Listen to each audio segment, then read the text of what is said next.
o que mais chama a atenção da gente é justamente o valor destinado ao custeio. Porque super safra só é bom para o governo, porque você consegue arrecadar mais.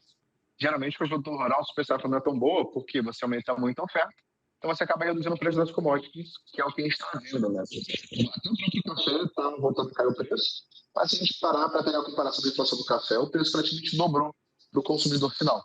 Então, o custeio ele é fundamental para impedir que os produtores eles quebrem, porque a gente tem um aumento de insumos, a gente tem um aumento de dólar, então tem que ter alguma contrapartida.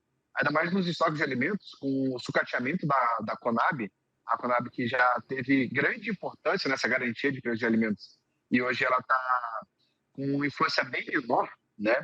A gente acaba tendo que ter realmente uma grande questão de custeio.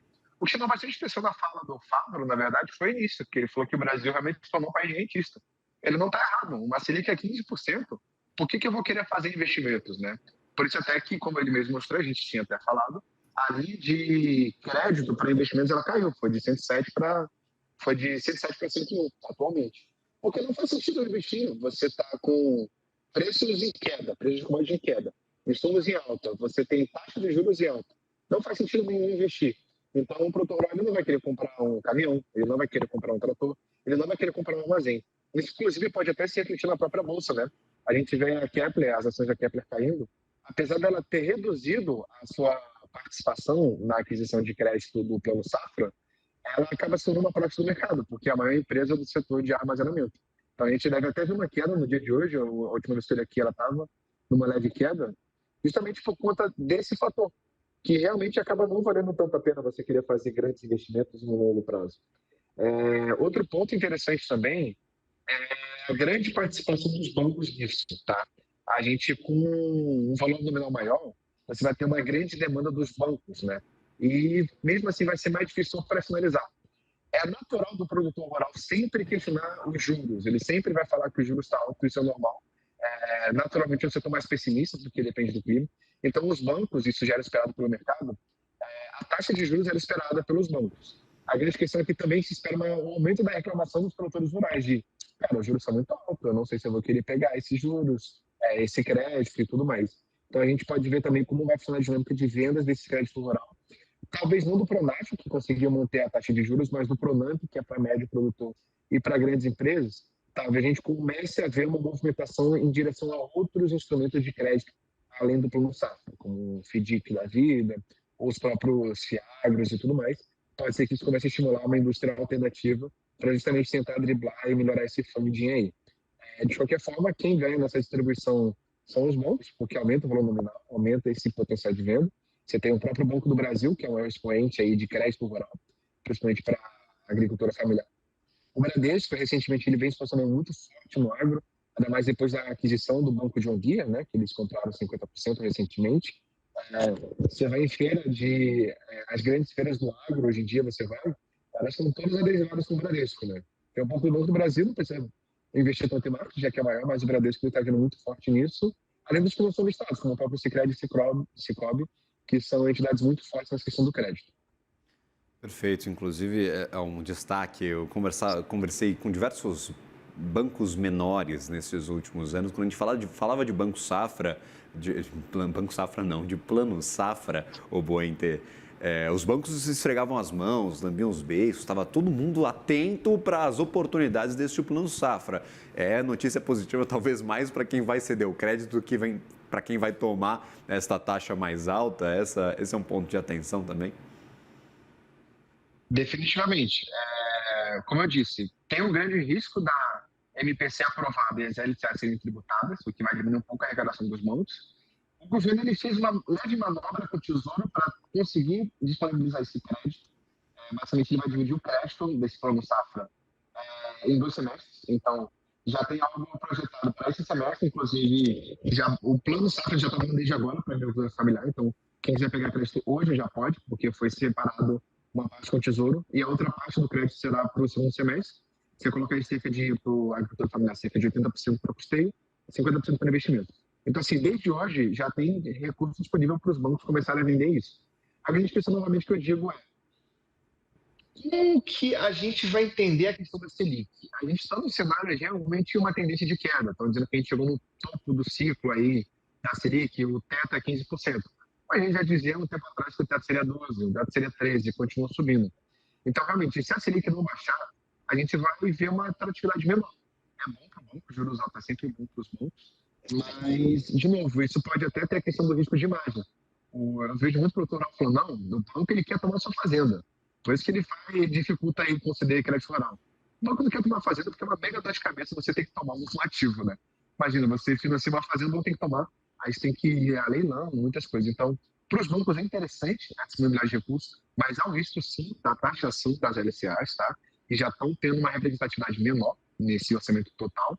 E também na questão de vendas, porque, novamente, vamos contestar os bancos por que o juro subiu. E olha que são os juros menores que a Selic, né? Para pessoas físicas normais, mas não assim, não produtores agrícolas, mas, novamente, é toda uma questão do mercado a essa dificuldade. Realmente, quem ganha hoje com o plano safra são os bancos, são os cedores de crédito, e quem perde, geralmente, é quem está no meio da agroindústria, que depende desse tipo de crédito, principalmente as grandes empresas, porque vão ver o juro subindo. Perfeito. O que o governo normalmente faz com o Plano Safra? Ele pega o dinheiro e ele faz a taxa de juros cair para quem está tomando o crédito. Ele vai lá e subsidia este crédito para o produtor rural.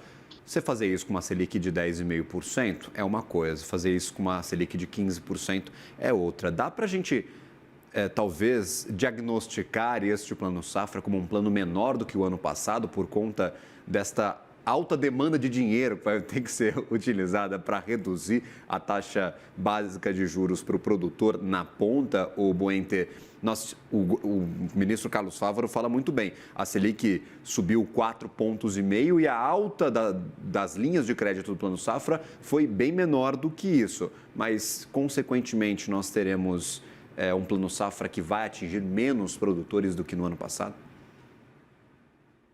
Então, definitivamente é um plano safra menor, tá? Em termos reais. Em termos nominais, novamente, é recorde, que é bom, é manchete para o governo, eles vão poder usar como chamariz político, é manchete. Todos os governos querem manchete, então eles sempre vão dar um jeito de falar isso. Mas em termos reais é um valor menor. E a gente tem que entender que a economia, quando ela está... Né, a gente não está nem contraindo, a gente está expandindo, então naquela estagflação. A gente está crescendo e mesmo assim não consegue andar. A gente vê um apetite menor ao risco.